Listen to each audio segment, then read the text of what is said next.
नमस्कार, मैं संतोष यादव और आप ट्रेंड न्यूज देख रहे हैं। दरअसल आज डॉक्टर भीमराव अंबेडकर जो कि संविधान के निर्माता हैं, कहने का आज उनका जन्मदिन था। आज जन्मदिन के मौके पे बहुत सारे समाजसेवी, बहुत सारे अंबेडकर विचार के जुड़े हुए लोग भी आए और बहुत सारे क्या कुछ बोले। और कहीं ना कहीं जमुई के समाजसेवी डॉक्टर नीरज कुमार शाह जी आए और क्या कुछ बोले, इस वीडियो में देखिए। और हमारे समाज सेवी हड्डी विशेषज्ञ रोग डॉक्टर नीरज शाह झाझा पहुंचे अम्बेडकर विचार मंच।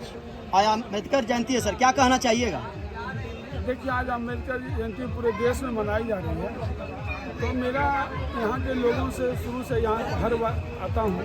मेरा कहने की जयंती जब मनाते हैं तो हमारे अम्बेडकर जी के जो संविधान बनाने का काम किया, उस संविधान में दिए गए प्रावधानों को हम लोग पूरी तरह से बचाए रखें। आजकल देखते हैं संविधान के साथ जो भी इनका प्रावधान है, इनके साथ छेड़छाड़ हो जाता है, जो बिल्कुल पसंद नहीं करता। इसलिए अम्बेडकर विचारधारा के लोग जो भी मानने वाले हैं, उनको यही कहता हूँ कि जो हमारे संविधान में प्रावधान है उनको बनाए रखने, उसी की तरह छेड़छाड़ हो, इसकी लड़ाई लड़ते रहें। और हमारे राष्ट्रीय जनता दल के जो आला कमान तेजस्वी, इसके बार बार देखते हैं कि आरक्षण में छेड़छाड़ हो रही है, तो उनके लिए वो बहुत लड़ाई लड़ते हैं और खुल के खड़े हो जाते हैं कि नहीं, इसी तरह कोई छेड़छाड़ न हो।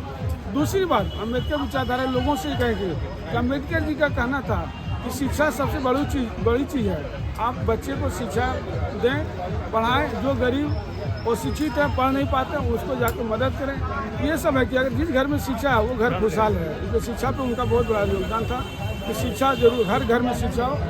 इसी परिकल्पना को हमारे जो अम्बेडकर विचार के लोगों को मैं यही कहना चाहता हूँ कि शिक्षा पे भी बच्चे लोग को जागृत करें।